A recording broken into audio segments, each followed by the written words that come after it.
Ayan guys, good afternoon sa lahat and welcome back to my YouTube channel again. So, for today's vlog, I'm so excited. Gusto ko ipakita sa inyo isang napaka-special. Hindi naman super, oh yes, isang napaka-special talaga.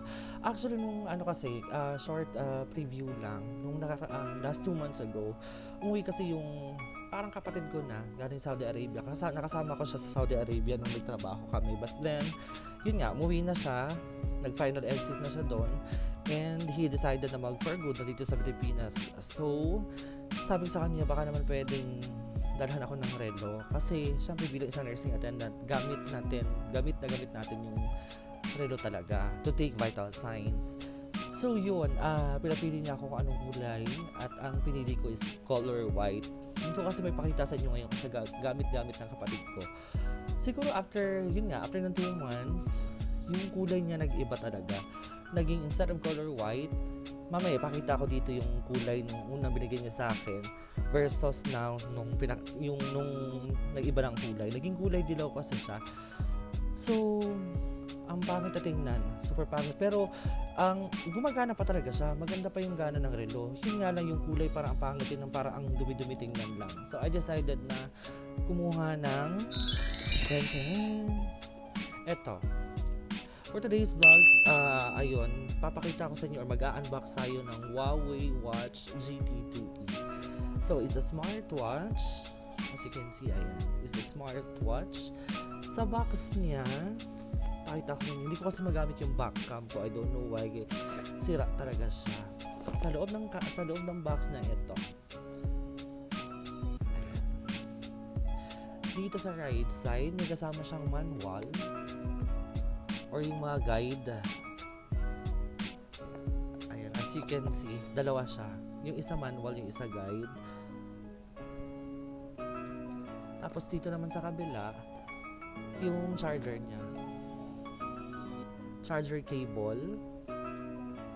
And yung parang plate niya kung saan nilalagay mo yung mismong relos. So, yun lang naman ng box. And eto, dito siya nakalagay. So again, it's a Huawei GT2e. Maganda siya gamitin. Actually, nung last 3 days ago ko pa lang ito nakuha. Pero wala akong lakas na loob na mag-vlog. Feeling. Sagdat, papakita ko sa inyo. So yun. Pasensya na medyo mainit kasi nasa harap ako ng bintana para mas maganda yung lightings niya. So eto yun. Huawei GT, ano ba yun? Huawei Ulyane Huawei Watch GT2e. Ito yon. So sa personal, ganito yung itsura niya. Maganda siya gamitin. Actually, nung nakaraang ko pa lang siya nagamit. Ba't ayaw umila? Nung nakaraang last 3 days ago ko pa siya nakuha. Ang problema kasi, wala pa akong lakas na loob na mag-vlog. Tapos, yun, alam niyo ba, na ano ko siya, na-observe ko siya, ang napakahaba ng long life ng battery niya. Kasi, biruin nyo, last 3 days ago ko pa siya nakuha, pero kayo na umaga ko lang siya charge talaga, kasi nag 4% na lang siya. So, dito, ayan, as you can see, meron tayong heart rate, medyo malabo kasi. Sa display niya, marami kasi siyang display naman kasi. So, it comes with 4 yung parang display. Ito yung panghuli, number 1. Ito yung pangalawa. Ayan, hindi kasi makita. Hindi ko alam kung nakikita niyo pa. So, 2, 3, 4, 5, 6, 7, 8, 9, 10, 11, 12. So it comes with 12 screen display. Tapos meron siya, kung dito meron naman siyang super dali niya talagang gamitin.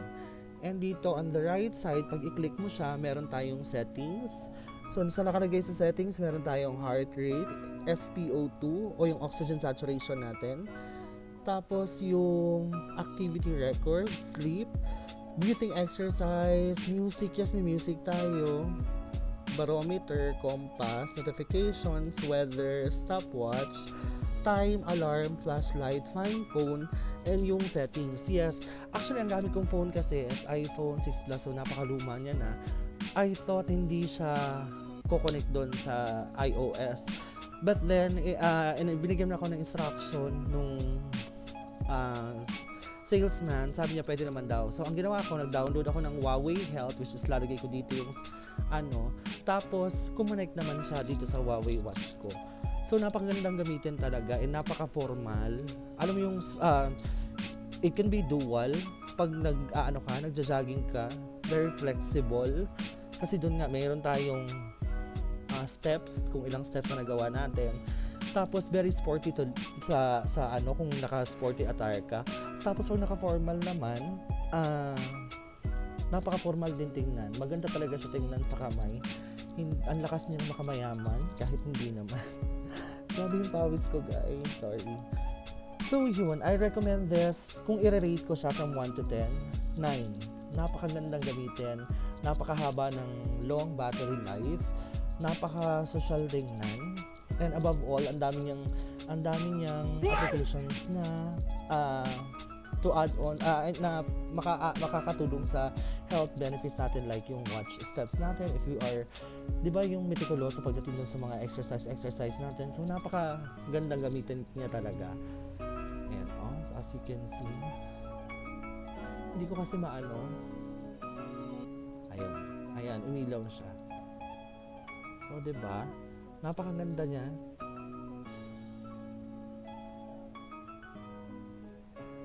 Ayan. Market price niya, ang Huawei Watch G2E is nasa 6,990. Meron siyang GT2E Pro, same as ganitong itsura din, pero mas malaki yung display screen niya. Mas malaki. Pero wala naman siguro gano'ng pinagkaiba. Ang market price naman ng GT2E Pro is nasa 10,790, while this one is 6,990. So, napakasulit na. So, ayan. Ito siya pag sinuot mo. Ayan.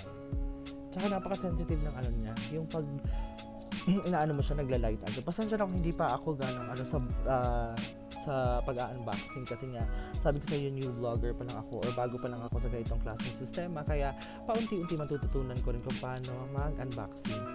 But for now, sana pagtsagaan niyo muna, and please pa-subscribe naman, and like and share na rin dun sa mga bago nating nanonood, and sana pa-share na rin po, no, hopefully. And abangan niyo po yung mga future vlogs ko.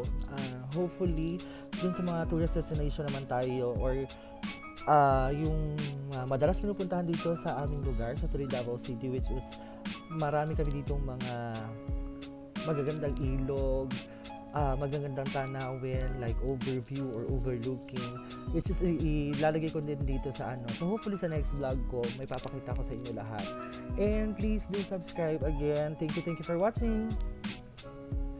At above all, please yun nga, pa-subscribe, and stay safe, stay at home, laban always. Bye.